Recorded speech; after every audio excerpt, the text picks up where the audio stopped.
Here is the Chapter 5 excerpt of Summer of the Mariposas for your gist statement. This time, the girls were right. Getting through the checkpoint outside Piedras Negras on Highway 57 was easier than getting past the old officer at the aduana. The guard at the depot didn't ask us where we were going or what we were doing in Mexico. We gave him the same story about our grandmother, but he seemed uninterested. Actually, the young officer, a young skinny guy in his early 20s, was more about making a buck than doing his job. When he asked us for our travel permit, he rubbed his fingers together and rested his right hand just inside the door as he looked away toward the road behind us. Velia, Juanita, and I looked at his hand dumbly. Ahem! Delia cleared her throat. We looked at her. The dead man's hand was propped back on the headrest of my seat, holding a crisp, neatly folded $20 bill between the index and middle fingers. The permit is in the glove box, remember? She continued, arching an eyebrow to emphasize her point. Oh!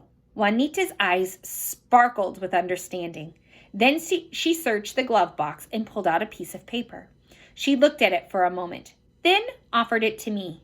I stared at it, dumbfounded. Velia took it, reached over me, and pressed the money and the paper into the man's hand and smiled at him. I'd seen Papa do this many times before, but it would have never dawned on me to try it.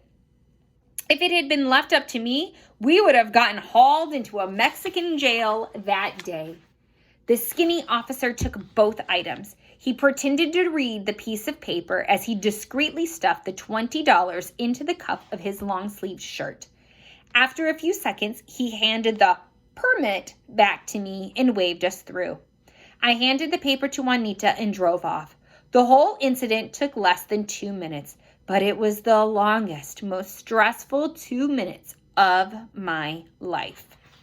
Ah, the power of moolah, Juanita said, resting the back against her seat and laughing out loud as we drove off. I can't believe we pulled that off, I said, letting out a long-held breath. What was that? What did you show him? I don't know. An old receipt of some kind, Juanita said, looking at the piece of paper in her hand. Doesn't matter. It could have been my Christmas list for all he cared. After driving for hours in the hot morning sun without stopping, past Nava, past Allende, past Nueva Rosita and Sabinas, we hit a long stretch of open road. The day was hot and sticky, and we were drenched down to our socks. The old Nova's air conditioner had never worked, so our only source of comfort came from the open windows. At the first signs of civilization, we veered off the road and stopped at the old gas station just south of Monclova. Juanita went into the convenience store to pay for the gas. I kept an eye on her as she looked around for goodies to bring back to the car. The peanuts were running low and the water and chips were gone. After I finished pumping the gas, I went in to hurry her along. I wanted to make sure we were on our way before other travelers showed up and saw a dead man propped up against our back window. Let's go, I said as she picked through the bottles of Mexican fruit pop in the beverage cooler. Papa is getting upset. Stop telling me what to do, Juanita ordered. Can't you see I'm busy here? Man, you made me lose count. 3, 4, 5. There, now we can go. I picked up a pineapple soft drink. 6, I said, handing it to her. No, she insisted, putting the bottle back in the open cooler. We don't need so many. There's only 5 of us. No, I corrected her. There are 6 of us. Juanita lashed out at me. You always do this, Odelia. You always think that you know what you're talking about, but you don't. You're just a big fat bully who doesn't know anything. Count them. 5 hermanitas. 5. There are 5 of us. Don't forget Papa, I said, nodding to the shop owner and his wife staring at us from the counter. Oh, Juanita said, her ego deflating like a tire. I forgot about Papa. He's probably dying of thirst. Here, let's take 2 for him, she said, picking up a 7th soft drink. Whatever, I said, walking away. Let's go. You're making us late. When we got back to the car, Velia had Pita in a fierce headlock. Our baby sister was squealing like a piglet, but Velia had her hands over Pita's mouth, trying to keep her from crying out too loud. What's going on in here? I asked, hauling the door open and jumping in the front seat. Pita was crying silently, her body shaking. Little Miss Tattletale here was going to call Mama, Delia hissed through clenched teeth. She had a handful of change and she was trying to leave the car. She said she was tired and hungry and she was going home. Start the car, Juanita demanded, dumping out the sodas on the floorboard and jumping into the front seat. Hurry, they're looking at us. Let's get out of here before these 2 get us in trouble. I didn't have to ask who was looking at us. The middle-aged woman and her husband were peering out the shop window, watching us. Juanita reached down for 2 sodas. She handed one to Delia, and they made a show of opening them. As we pulled out of the gas station, Delia put on a bright, happy smile on her face and waved goodbye to the couple as Juanita guzzled down her soda enthusiastically. Chiflada, Velia hissed, letting go of Pita and pushing her aside. Guys, you've got to stop tormenting each other, I said as we made our way down the highway. We're about to hit Castaños, and I want us to stop and eat a real meal. But not if you're going to act like this. I can't have you turn on us, Pita. We're in this together, remember? And Velia, you can't treat her like she's an animal. It's her fault, Velia spurted, her hazel eyes burning with resentment. She bit me like a little mongrel. What? I asked. I tried to keep her in the car, but she bit me. See? My arm is still bleeding. Velia held out her slim arm, and I assessed the damage. At the sight of purple teeth marks on Velia's forearm, I lost it. That's it, I said. We're not stopping in Castaños. We're driving straight through. We'll stop to rest in the woods. You guys are just going to have to wait for me while I go back and get us some real food from a restaurant. It's a shame, too, because takeout food doesn't taste nearly as good when it's served warm. You're just going to have to eat your tacos all cold and stiff. I don't care, Pita kicked the back seat. You can keep your stupid tacos. The first chance I get, I'm telling. I'm being kidnapped. Juanita's head turned back faster than you can spin a top. Kidnapped? You heard me. I'm turning you in, Pita insisted, crossing her arms, tears rolling down her face. Her eyes were red orbs of anger, but she wasn't making so much as a whimper, which was unusual for her. She usually wails louder than a smoke alarm. I told you we should have left her behind, Delia told Velia. Yeah, then she would have told Mama where we were going, and they would have found us by now. True, Delia whispered as she turned to face forward. For the rest of the ride, we all ignored our disloyal little sister. Pita, her face scrunched, cried that she was hungry, so I assured her that we would be stopping soon. After we passed Castaños, I took the nearest country road to the left and drove into the woods. We found a small clearing where we all got out to stretch our legs and catch our breath. We'd been on the road for at least 4 hours, and my body felt numb. None of us were used to sitting around too long. I'm going back into town, I said after a while, and nobody complained. Juanita, Delia, and Velia unpacked some of the blankets and backpacks from the trunk. I left them there, resting sedately under the shade of a tall ash tree, far off from the woods, out of sight of anyone driving by. Castaños was small, deserted. I had noticed that on the way through, which was what made it the perfect place to stop. The less people saw of us, the better. The only street vendor I found was stationed at the edge of town. I got out of the car and bought some tacos and more sodas to go. The vendor pretended that he couldn't break the 20 I handed him, so I made him give me the change in sodas, and acted like an act he did not like. But I didn't have time to make change anywhere else, and I was not going to tip him $10. I was in a hurry to get back to the girls. As I drove out of town, I saw an ancient woman standing in a blighted field. She stood watching me, her long gray hair caught in the wind like wisps of silver thread. I couldn't see the details of her long tunic dress from this distance, but I could tell it was old and graying. La Llorona? I whispered, slowing down to get a better look. But as I did, the mysterious woman turned away from me.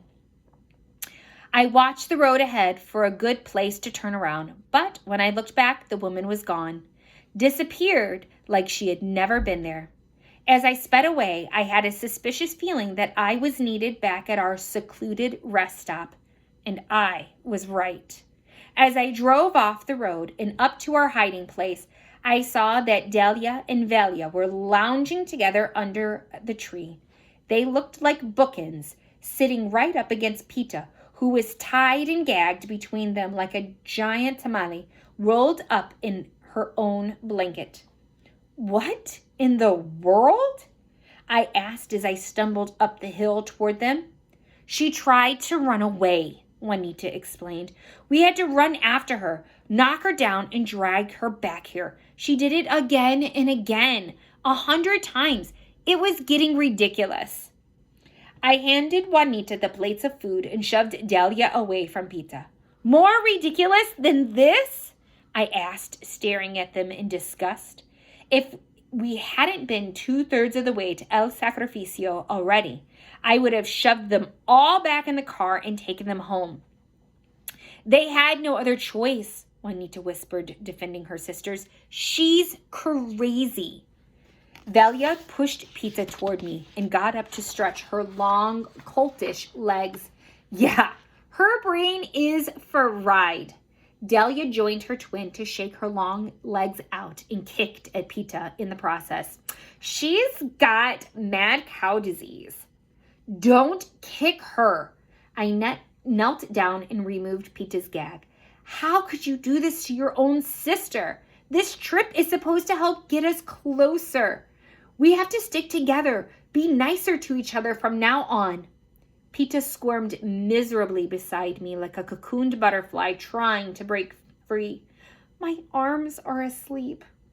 What makes you so righteous all of a sudden, Miss Know-it-all? Velia taunted. I ignored Valia's comment and started to undo the knots that held the blanket together around Pita's body. Get away from her. What's the matter with you? She's not a goat. She's a human being, a child who's obviously afraid. She's a narc, Delia started. She won't stop trying to turn us in. Are you okay? I asked Pita as I removed the blanket and freed her completely. She nodded and threw herself into my arms, bawling. I'm not a narc, she wailed, clutching at my shoulders. I just want to go home. I miss Mama. I miss our Loteria games. I miss the Mariposas. I know, I whispered, holding her tightly. I know, Mamita. I know, but we're almost there. And after we deliver this man to his family, we can all go home. I promise. You'll get to sleep in your own bed tomorrow night. Can you hang on for just a few more hours? Maybe? Yes, she whispered, worn out from her tearful release. I think I can. Good, I kissed her forehead. Are you hungry? I brought you some of those baby taquitos, the little red ones you like with guacamole. You want some? She shook her head and buried her face into my shoulder. No. You're tired, I asked, feeling my heart twisting painfully within my chest. You want to take a nap? Yes, she whispered, snuggling her face into my neck. I fluffed a couple of pillows and laid them down for us. "Well, why don't you lay down here with me and rest?" I invited. Pizza lay down and I put my right arm around her. Delia and Velia snorted in disgust. They turned their backs to us and opened up the containers of food. They started to eat the tacos. After they had had their share of the food, they slid a tray over to our end of the blanket, their faces contrite. It was their way. They were often hot-headed, but also fast to regret their harsh words. This was their peace offering of sorts. Juanita and I coaxed Pita to eat before taking a nap, which she finally did with delight. After we ate, we all lay back down in the blankets and waited for the afternoon sun to burn itself down. When we awakened at dusk, we were covered in mariposas. The snout-nosed butterflies were everywhere, filtering in the air, resting on our bedclothes and even our tangled hair. "They found us!" Pita shouted, jumping up and spinning around on the blankets like a ballerina. "I love you!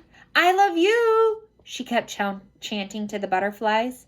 The mariposas swirled and twirled around us like dark snowflakes as the surreal light of dusk, making the moment almost magical in its beauty. Little by little, the butterflies drifted away.